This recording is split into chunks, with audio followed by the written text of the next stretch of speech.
I had just finished reviewing the financial reports when the text from Victoria popped up on my phone. I'd been waiting for it all day, expecting something different. Maybe a message about dinner plans or something lighthearted, like we always did before the storm that was tax season hit. But no, this wasn't that kind of message. "We need to talk." Stared at the screen, frozen. "We need to talk." Those words, the ones you never want to hear, dreaded words that promise something life-changing, something heartbreaking. My stomach dropped. I set my phone down and leaned back in my office chair, closing my eyes. It was just hours before tax season, and I could already feel the pressure mounting. The deadline was approaching, and my clients depended on me. I couldn't afford distractions, but this was different. This was Victoria. She wasn't just my girlfriend. She was supposed to be the one I would marry. I had imagined our future together 1,000 times. How could she do this now? I picked up the phone again and typed back, my fingers trembling slightly. "What's going on?" she replied almost immediately. "I'm sorry, Adam, but it's over. I am with someone else now." My heart skipped a beat. I blinked, rereading the message as though it might suddenly make sense, but it didn't. I was staring at a stranger's words. She wasn't just breaking up with me, she was telling me she'd already moved on, with someone else. It felt like the ground beneath me had shifted, and I was left standing on an unfamiliar surface, trying to find my balance. I looked at the text again, trying to piece together any hint of what had gone wrong. I remembered our last night together, how everything had seemed perfect, how she had kissed me goodnight and told me she loved me. But love, that word now felt like a lie, a cruel joke. I ran a hand through my hair, my thoughts racing. What the hell happened?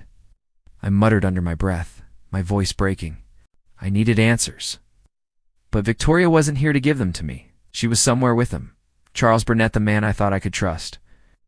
My rival, but someone I had never thought would take her from me. I pushed the thought away. No, this wasn't about him. This was about her and me. My phone buzzed again. Another text. This time it was from Charles. "I know it's hard to understand, but Victoria and I are together now. It was always going to happen, Adam. You'll see. Maybe someday you'll forgive us." I felt a sickening wave of disbelief wash over me. I stared at the screen, my fingers frozen on the glass. The betrayal cut deeper than anything I had ever felt. Charles, that piece of shit. I had worked with him for years. We were colleagues. Hell, I even considered him a friend. But now, the thought of him with Victoria was more than I could bear. How could he do this? How could they both do this? I tossed the phone onto the desk and ran a hand over my face. I had to breathe, just breathe. The tax season was here. I had work to do. But the thought of Victoria and Charles laughing together, planning their future, while I was left in the wreckage of my life, it was unbearable. I'd spent years building this career, this life, and for what? So Victoria could leave me for the man who had always been my competition? I couldn't think straight. My mind kept circling back to one thing: revenge. I grabbed my phone again, dialing my lawyer, Daniel Moore. I needed to know what options I had. I needed to make sure this betrayal didn't cost me everything. But the more I thought about it, the more I realized that revenge wouldn't bring back what I'd lost. It was too late for that. I needed to pull myself together. I had a job to do. I couldn't let this affect my career. I looked at the clock. It was already 6 p.m., and I hadn't made much progress on the reports for my clients. My mind kept wandering back to the mess I'd just discovered. It was like an emotional storm, and I was caught in the middle of it. I couldn't lose my focus, not now. Dialed Daniel's number, still feeling the weight of betrayal hanging heavy on my chest. "Hello," came Daniel's voice on the other end of the line. "It's Adam," I said, trying to sound normal. "We need to talk. Something's come up." I couldn't shake the feeling that something was off. It had only been a few hours since Victoria had dropped her bombshell, and yet every minute felt like an eternity. But it wasn't until I walked into the office the next morning that everything truly started to unravel. The moment I stepped through the door, I felt the weight of the entire company pressing down on me. The office was quiet, almost too quiet, as if everyone was holding their breath, waiting for something to happen. I sat at my desk, trying to force myself to focus on the tax reports that needed to be finished, but all I could think about was her Victoria. And him. "Adam, can I speak with you for a moment?" Jason's voice snapped me back to reality. It was standing in the doorway of my office, looking hesitant. I knew something was up. Jason and I weren't exactly friends, but we worked together. His face said it all. "Sure," I muttered, setting down my pen. "What's up?" Jason stepped inside, closing the door behind him. He shifted uncomfortably on his feet before speaking, his words slow and deliberate. You probably already know, but I thought I should tell you. Charles Burnett's been making moves. He's been talking about taking over the company." My chest tightened. Charles, of course. It had to be him. It's my rival. The one person I thought I could trust, but who always seemed to be just one step ahead. I had to swallow the bile rising in my throat. "What do you mean, taking over the company?" I asked, trying to keep my voice steady. "He's been talking to the board members, Adam. I think he's positioning himself for something big. And I'm sure it's no coincidence that he's been more friendly with Victoria lately," Jason added, his eyes briefly shifting down to the floor. The words hit me like a punch in the gut. My mind reeled. I knew it. I had suspected it from the moment I saw Charles's name on her text last night. But hearing it confirmed was worse than I could have ever imagined. I forced myself to breathe, but it didn't help. My thoughts were spiraling, racing faster than I could catch them. Sherlock, all people had gone behind my back and stolen not just my career, but the woman I thought I would marry. "Are you sure?" I managed to ask, my voice a low growl. Jason hesitated. "I don't have proof, but everything points in that direction. He's been talking about expanding his influence, and he's got Victoria on his side now. That's all I know." I felt my pulse quicken. Victoria, she had chosen him. Now it wasn't just a betrayal of my heart, it was a betrayal of everything I had worked for. Jason shifted uneasily before adding, "I think you should talk to him. Get the facts straight before he makes his move." I nodded absently, trying to process everything. It felt like my world was crashing down around me. I should have seen it coming. I'd always known that Charles was ambitious. But to betray me like this right under my nose, and with Victoria of all people, was a blow I wasn't ready for. "Thanks for the heads up, Jason," I said, my voice tight. I could feel the bitterness rising in my chest, but I pushed it down. I needed to stay focused. As Jason left my office, I slumped back in my chair, staring blankly at the financial documents in front of me. Knew I had to keep going.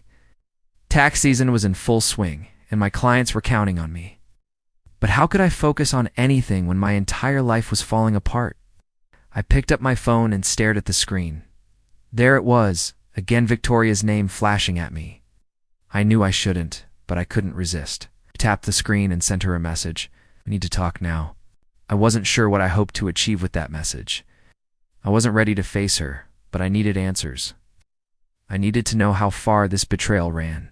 It didn't take long for her to respond. "I'm sorry, Adam.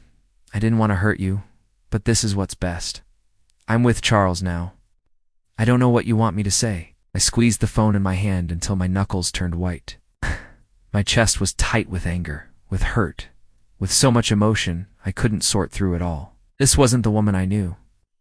The Victoria I had loved and thought I'd build a life with would never have done this. I wanted to scream, to shout at her, to demand answers.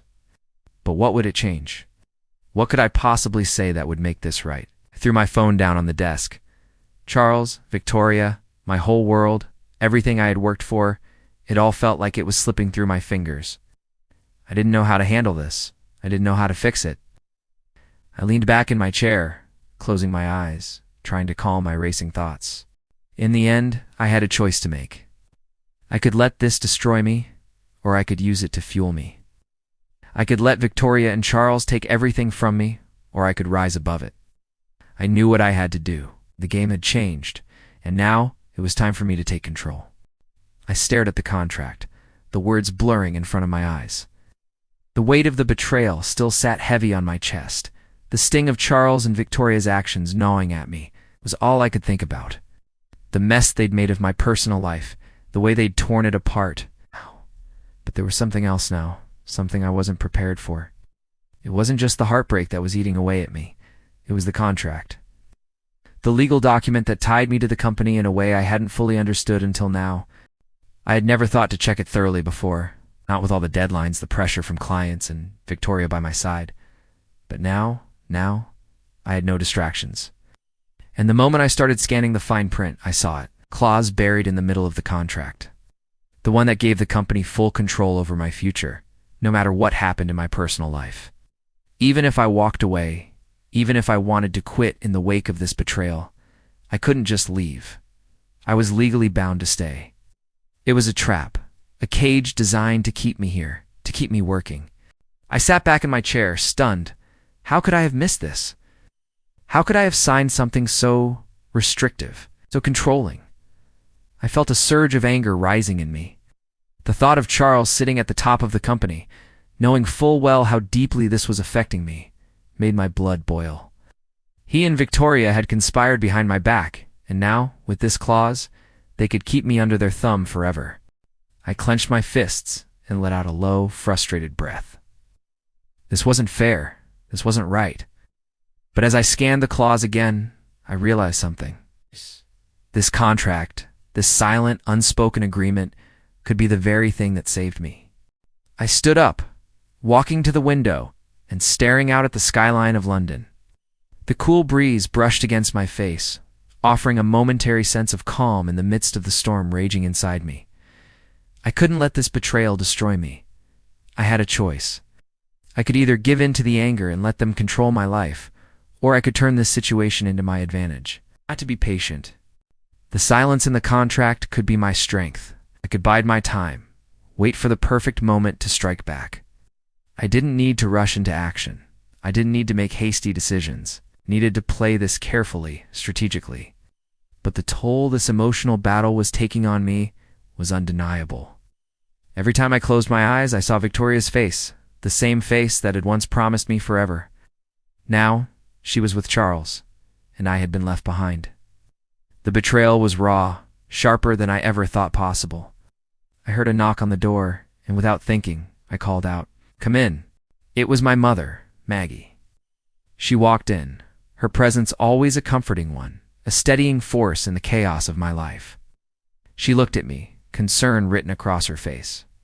"Adam, what's going on?" she asked softly, sitting down across from me. "I can see something's bothering you." I didn't want to unload my pain onto her, but I couldn't keep it inside any longer. "It's Victoria," I muttered, looking down at the contract in my hands. "And Charles, they've destroyed everything." Maggie's expression softened, and she leaned in, her voice gentle but firm. "I know you're hurting, son, but you need to understand something. This is just one chapter in your life. The world is bigger than them, bigger than the hurt they've caused." "I don't know how to move on from this," I admitted, my voice thick with emotion. "It's like everything I've worked for, everything I've built is falling apart. And now I'm stuck with this contract that ties me down. It's like I'm trapped, forced to stay in a place that's destroying me." Maggie reached over and placed a hand on mine. "You're not trapped. You always have a choice, Adam. But you need to make sure you're choosing for the right reasons. Take the time you need to figure out what's best for you." Her words hung in the air, and for a moment, I allowed myself to believe them. But the anger still simmered beneath the surface. Charles had everything, and I had nothing. I had been reduced to a pawn in their game, and I hated it. "I'll get through this," I said quietly, my resolve hardening. "I'll make it work. I'm not going to let them destroy me. I'm going to use this contract to my advantage. I'll play their game, but on my terms." Maggie smiled gently, as though she knew the battle inside me was far from over. "I believe in you, Adam, but remember, it's okay to lean on others. You don't have to do it all alone." I nodded, but deep down, I knew this was my fight to win, and I would fight. I had to. After Maggie left, I sat back at my desk, the weight of the contract in my hands. The silent clause that had bound me was now my secret weapon. I could wait. I could play this game better than anyone. Charles and Victoria might think they'd won, but they hadn't seen the full picture. I wasn't done yet. The office was colder than usual, and I couldn't focus. Every number, every report on my desk seemed to blur together as the weight of my situation pressed down on me. Victoria, Charles, the company, all of it. My thoughts kept spiraling, but I knew I had to break the cycle. I couldn't let them win. Needed to take control. It was time to act. I grabbed my phone and dialed Daniel Moore, my lawyer. I wasn't exactly thrilled about involving him, but I knew I needed someone who could understand the ins and outs of contracts like the one I was stuck with. "Daniel," I said when he picked up, "I need your help. We've got some work to do. His voice was steady. What's going on? Took a deep breath. It's about the contract, the clause they slipped in. I need to figure out how I can use it to my advantage. There's got to be something. All right, Daniel replied, his voice calm. Let's meet this afternoon. I'll bring the document and we'll go over it together. I hung up and exhaled. The plan was forming, slowly, but it was forming. But it wasn't just about the contract anymore. I needed to know what was happening behind the scenes. Charles had been making power moves, and I needed to understand the full scope of his manipulation. I called Eliza next. She was my best friend, but she had become more than that to me over the years. I had always been the one I could rely on. Right now, I needed her more than ever. Eliza, I said, when she picked up, I need your help. I'm going to fight back. What do you mean? She asked, her voice concerned but curious. I'm not going to let them win. Charles and Victoria, they've made a mess of my life, and I'm done sitting back and taking it. But I need to know everything I can about the company. I need to know who's involved in what, and how deep this corruption really goes. You want me to dig into the company? Liza's voice was tinged with hesitation, but I could hear her resolve forming. You're sure about this? I have to be, I replied, my voice firm. We need to know how far this goes. If I'm going to strike back, I need everything. I'll start digging, she said, her voice determined. You've got my word. Thanks, I said, feeling a sense of relief wash over me. I'll meet with Daniel later today. I'll be in touch. We hung up, and I sat back in my chair, my mind buzzing with possibilities. The pieces were coming together. I wasn't going to let Charles and Victoria destroy me, but I needed to know what I was up against. Just as I was about to start drafting notes for Daniel, I got another unexpected call. This time it was Sarah Cooper, the investigative journalist who had recently started showing interest in the company's dealings. She'd reached out to me a few times before, but I hadn't given her much thought. Now, I needed her more than ever. Sarah, I said, picking up the phone. What's going on? I think I might have found something, she said, her voice low and careful. There are whispers. People inside the company who are starting to talk. It's bigger than you think, Adam. I leaned forward, my heart racing. What are you talking about? Is corruption, Adam? Not just in the way they've treated you, but within the very core of the company. The board, the execs, they're all involved in shady dealings, and Charles, he's been at the center of it all. He's been buying influence, manipulating people. I felt the blood drain from my face. This wasn't just personal, it was bigger than that, it was systemic. The company I dedicated my life to had been rotten from the inside out. Do you have proof? I asked, trying to keep my voice steady. I'm working on it, Sarah replied, but I need your help. You've got access to things I don't. I need you to go through the records, the contracts, everything. I'll expose the whole thing, but we need to make sure we've got it all before we go public. I knew this was my chance to not just get back at Charles and Victoria, but to take down the entire system. The company that had betrayed me, the system that had allowed them to thrive on the backs of people like me. It was time for a reckoning. I'm in, I said, my voice resolute. Let's do it. As I hung up, I felt a strange sense of clarity wash over me. The path ahead was still fraught with danger, but it was mine to walk now. I wasn't just a victim anymore. I was a player in this game, and I would take down anyone who stood in my way. The first step was with Daniel. I had the leverage I needed, and now I had to use it. The plan was coming together, but I couldn't ignore the emotional toll this was taking on me. Every time I thought about Victoria, about what she had done, I felt a pang of regret. I hated how icily she had moved on, how icily she'd betrayed everything we had. But the more I thought about it, the more I realized this wasn't just about revenge. This was about my future, about me taking control of my life again. I took a deep breath and stood up, looking out the window at the city below. There was no going back now. The tables had turned and I was ready to make my move. I sat in my office, the quiet hum of the city outside, blending with the noise in my head. The weight of everything, the betrayal, the anger, the desire for revenge, felt heavier today. I had the leverage. I had the power to turn this all around. But at what cost? I stared at the contract again. The clause that had once felt like a trap now felt like my lifeline. I knew what I needed to do. There was a part of me that wondered if it was worth it. Revenge, justice, were they really the same thing? The door creaked open, and Daniel walked in, holding a file. His face was unreadable, but his eyes spoke volumes. He knew what was coming. Got everything? I asked, my voice flat. Everything, Daniel said, placing the file on the desk. He took a seat across from me. But before we go any further, we need to make sure this plan works, and that means understanding the risks. If you want to take Charles down, you need to be prepared for the fallout. I sighed, running a hand through my hair. I'm prepared. I have to be. Daniel looked at me carefully, as if weighing his next words. You're playing with fire, Adam. You know that, right? Is what you're planning's going to hurt more than just Charles. It's going to hurt you too. I leaned back in my chair, staring at the ceiling. I could feel the emotional toll already. Every time I thought about Victoria and Charles, it was like a punch to the gut. I wanted them to pay for what they'd done, but I wasn't sure how much I was willing to lose in the process. My career, my peace of mind, my soul. Could I really go through with it? Do you think I'm doing the right thing? I asked, not really sure if I was asking Daniel or myself. He didn't answer right away. Instead, he opened the file and slid it toward me. The contract clause. Adam, it's your key to control. But we need to be smart. The board's already been on edge. Charles has his supporters, and if we push too hard, we might lose the element of surprise. I nodded, my fingers tracing the edge of the contract. The plan was beginning to take shape, but it wasn't foolproof. It would take precision, patience, and maybe, just maybe, a little bit of luck. Is it worth it? I muttered, more to myself than to Daniel. Before he could answer, my phone buzzed. I glanced at the screen. It was Victoria. Adam, we need to talk. I've been thinking about everything, and I regret what happened. My heart skipped a beat. She regretted it? After everything? After choosing Charles over me? I clenched my jaw and quickly typed back. It's too late, Victoria. I didn't wait for a reply.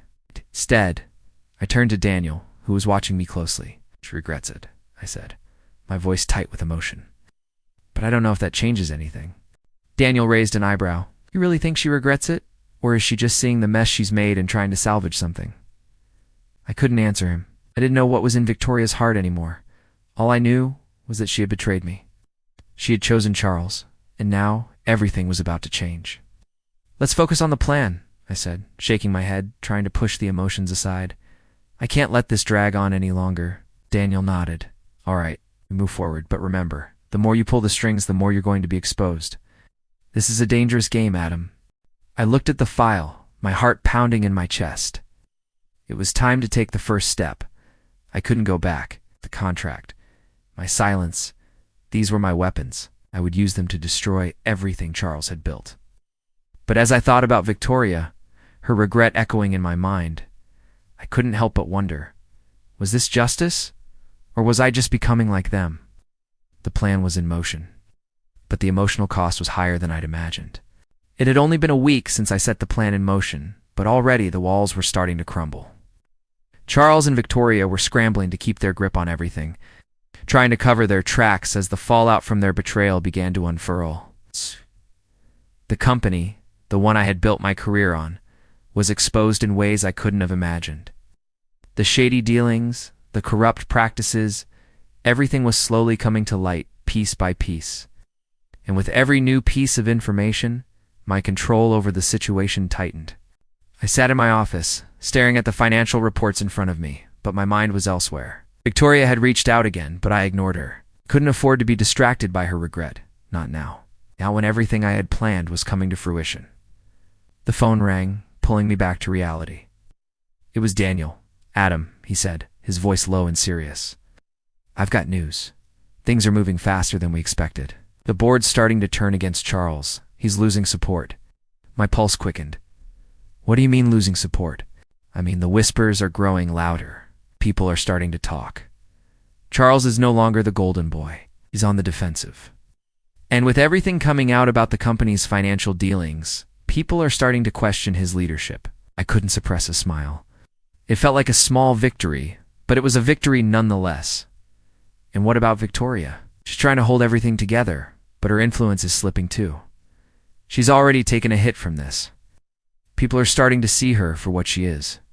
I leaned back in my chair, the weight of what was happening sinking in. Everything was falling apart for them.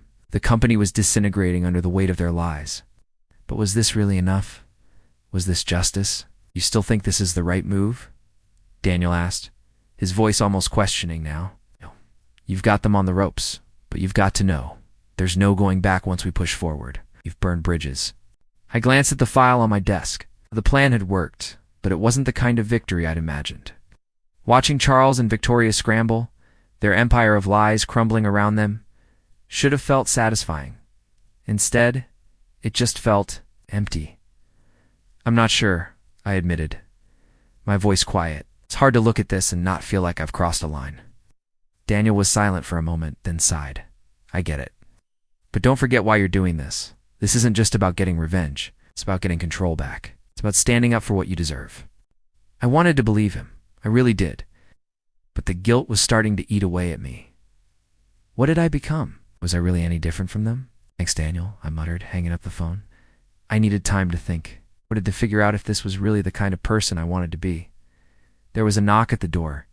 Come in, I called, already knowing who it was. Liza walked in, her eyes immediately going to the pile of reports on my desk. She could tell something was off, and she wasn't about to let me avoid it. You okay? She asked, sitting across from me. You don't look okay. I didn't know how to explain it. Couldn't tell her how much this was weighing on me. It's just, everything's happening so fast. It's like I can't keep up with the consequences. Charles is falling apart, Victoria's losing control, and I'm left here trying to figure out what comes next. Liza's expression softened. You know, you don't have to do this alone. You've got me. You've always had me. I met her eyes, and for the first time in a long time, I allowed myself to believe in something outside of this plan. Outside of the fight for revenge. I'd been so focused on winning that I'd forgotten what mattered most. I don't know if I can do this, I admitted. I thought this would feel good, that taking control would feel like victory. Yeah, but now I'm not so sure. Eliza leaned forward, her voice firm. You can still make it right. You're not too far gone. But you have to decide what kind of person you want to be. You don't have to become Charles or Victoria. You can still choose a different path. Her words hit me harder than I expected. She was right. I could still choose. I sat back, my mind racing with the possibilities. But before I could say anything, my phone buzzed again. It was from Sarah, the journalist. I've got everything you need to meet me. This is bigger than we thought. I stared at the message, my heart sinking. What had I gotten myself into? I've got to go, I said, standing up abruptly. There's something I need to handle. Liza looked at me, concern in her eyes. Be careful, Adam.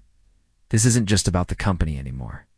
This is about your soul. I nodded, my mind a whirlwind of conflicting emotions. The consequences were unfolding, and no matter what happened next, there was no going back. The feeling of power I had once thought would satisfy me felt hollow now. Charles and Victoria, the ones who had taken everything from me, were crumbling before my eyes. Their downfall was swift, but as it unfolded, I realized something that struck me deeper than any betrayal ever could. This wasn't the victory I imagined. I sat in my office, staring at the reports on my desk. The numbers didn't lie. Everything I had done, the moves I made to expose their lies, the people I'd turned against, them was working. The company's leadership, once a fortress, was now a house of cards, ready to collapse. My phone buzzed, breaking my thoughts. It was Daniel. Adam, he said when I picked up, his voice more strained than usual. It's done. Charles has been removed from his position. The board's already putting the pressure on him. I didn't know how to feel. On one hand, I wanted to feel relief. This was at the moment I'd been waiting for. But the satisfaction I thought I'd get from seeing Charles lose his grip on everything was absent. I sighed. And Victoria? She's already being sidelined too. Dada lacked out of time before she's out. I felt something twist inside me. I should have felt victorious, but all I felt was a creeping emptiness. I leaned back in my chair, running my hand through my hair. The company was falling apart. The plans I'd set in motion were working. And yet I wasn't sure it was worth it. I didn't answer Daniel right away. Instead, I thought about Victoria. I thought about the moments we shared, the life I had imagined with her. The betrayal had been the deepest cut, but now I saw it wasn't just her fault. It was mine too. I had chosen revenge over everything else, and now that I had it, I was left with nothing. The phone buzzed again. This time it was Sarah Cooper. She had been digging into the company's shady dealings for months now, helping me expose the corruption from within. I was hesitant to pick up, but I knew I had no choice. Adam, Sarah's voice came through the line, her tone urgent. You need to see this. It's bigger than we thought. The board's involved in more than just financial corruption. There's illegal activity, blackmail, bribery, things that could take down the whole company. I felt a knot tighten in my stomach. I had been using their corruption to get what I wanted, but now it seemed like the entire company was rotten to the core. Are you sure about this? I asked, my voice low. I've got the evidence, Sarah replied. I'm sending it over now. This isn't just about revenge anymore, Adam. It's about making sure the truth gets out. I stared at the phone, my mind racing. The truth. That was the one thing I hadn't considered. I had been so focused on Charles and Victoria that I had ignored the bigger picture. The company's corruption ran deeper than I ever realized. Now, I was part of it. The weight of what I'd done started to sink in. I had exposed the lies, manipulated the people who wronged me, and watched their lives fall apart. But was that enough? Is this what I really wanted? A knock at the door interrupted my thoughts. Eliza walked in, her eyes searching my face for answers. She had been by my side throughout this whole mess, and now I could see the concern in her eyes. How's it going? She asked softly, sitting down across from me. Charles is out, I said quietly, my voice heavy. Victoria's next. Shh, the company's crumbling, and I'm in control now. She watched me for a moment, as if trying to gauge whether I was happy with this. And how do you feel about that? I swallowed, trying to find the right words. I don't know, I confessed. I thought this would feel different. I thought seeing them lose it all would bring me peace, but it doesn't. It's like I've lost myself in the process. Eliza nodded, her voice gentle. Sometimes revenge isn't as satisfying as we think it will be. But you're not the same person who walked into this mess. You've learned, you've grown.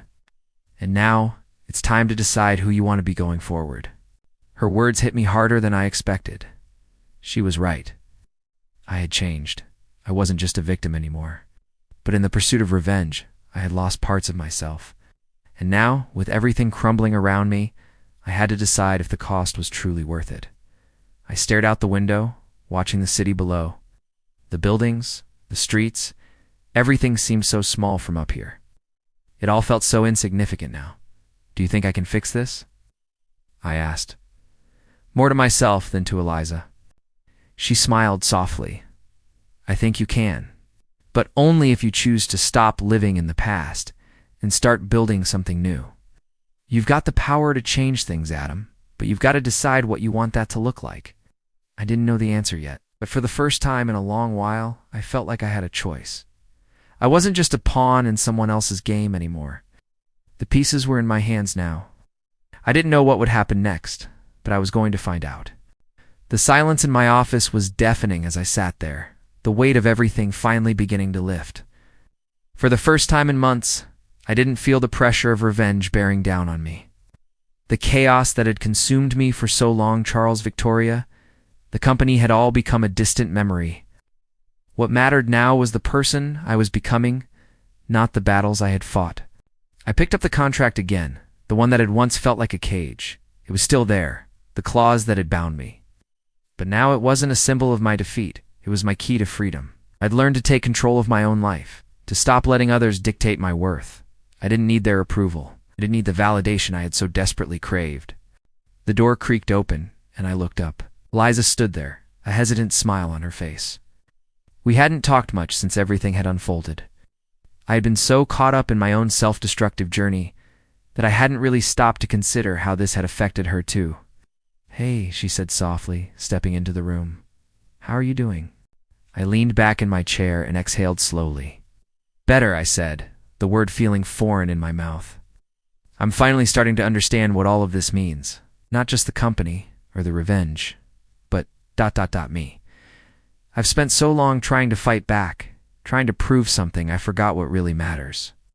Eliza took a seat across from me, her eyes studying me with the kind of care I hadn't noticed before. What matters to you, Adam? She asked, her voice gentle but probing.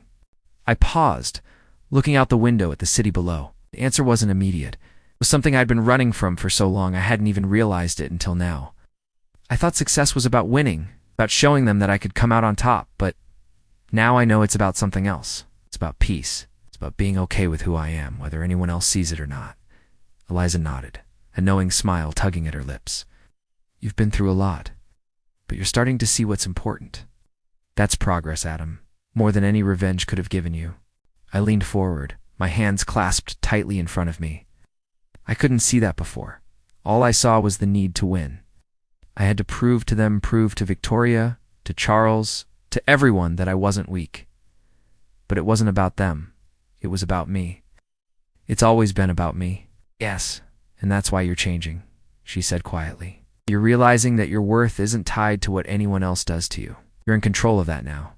I swallowed hard, my throat tight.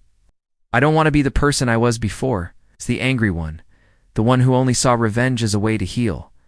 I've hurt people, Eliza. I've hurt you. She shook her head, cutting me off. You don't need to apologize for what you've been through, Adam. You've been fighting your own battles, and I get that. But you're finally finding your way back. So that's what matters. I looked at her, really looked at her for the first time in weeks. Thank you. For being here. For sticking around when everything else was falling apart. She smiled, and it was the kind of smile that made me feel like maybe, just maybe, I hadn't lost everything after all. You don't have to thank me. I care about you, Adam, and I want you to be happy. I've always wanted that. There was a weight in her words, something that hung between us for a moment, but I didn't feel the need to rush past it. We had both changed in this mess, but maybe, just maybe, it had brought us closer. I stood up, pushing the contract aside. It wasn't important anymore. I think it's time to move on, I said, my voice steady now. I don't need to win anymore. I just need to live. Eliza stood with me, her eyes warm with understanding. That's the first real step, Adam. You're on the right path. The tension that had consumed me for so long was gone now. I had taken control, not of the company, not of my revenge, but of myself. And that was enough. We didn't say anything more. We didn't need to. The future wasn't about revenge anymore. It was about redemption. It's about healing, about moving forward together. The office felt quieter than usual. Or maybe it was just me. I sat at my desk, staring at the emails piling up, but none of them seemed important anymore. It wasn't the deadlines or the reports that occupied my mind. It was the feeling of having finally reached the end of this chapter. Victoria, Charles, the company. They were all fading into the past now. I could see it clearly, the way things had unraveled. But this wasn't just about them. It was about me, who I had been, and who I was becoming. I hadn't thought about them much lately. Victoria had tried to reach out again, but I ignored her messages. Part of me wanted to know what she had to say, but another part of me knew that whatever words she spoke couldn't undo what had been done. I was done with the past. Elisa, I said, breaking the silence as I stood up. She had been with me through all of this, but now there was a new sense of peace in me that I hadn't felt before. She asked, her voice light, but there was an understanding in her eyes. She could see the shift in me. I'm done, I said, my voice steady, done with all of it. The revenge, the anger, the company. I'm ready to move on. For real this time. Eliza's expression softened, and she stepped closer.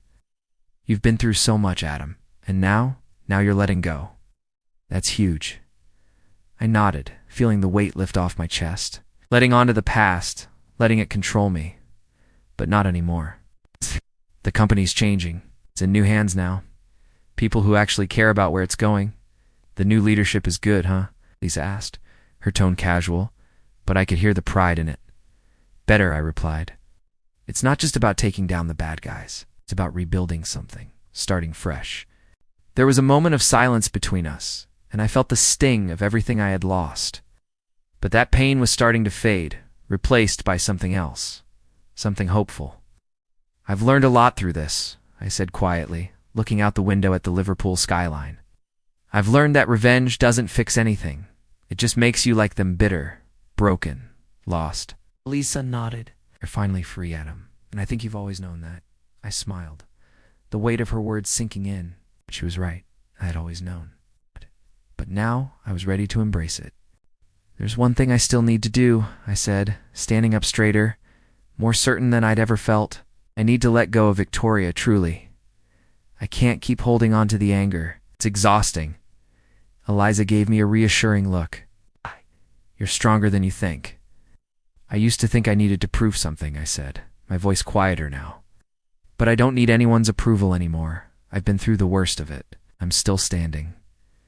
Exactly, Eliza said, her eyes meeting mine. You're not just standing, Adam. You're finally living. Really living. I felt a sense of calm wash over me. The work wasn't over, but I was ready to move forward. There was no more room in my heart for anger, no more space for what was lost, only room for what I could still gain. The company's changing, I said again, this time with a sense of resolve, and so am I. We didn't need to say anything more. The past was the past, and I was done with it. It wasn't about Charles or Victoria anymore. It wasn't about the pain they had caused. It was about me, about the future I was building for myself. I looked at Eliza, and for the first time in a long time, I felt like I was exactly where I was supposed to be. I'm ready, I said softly, and for the first time I truly meant it.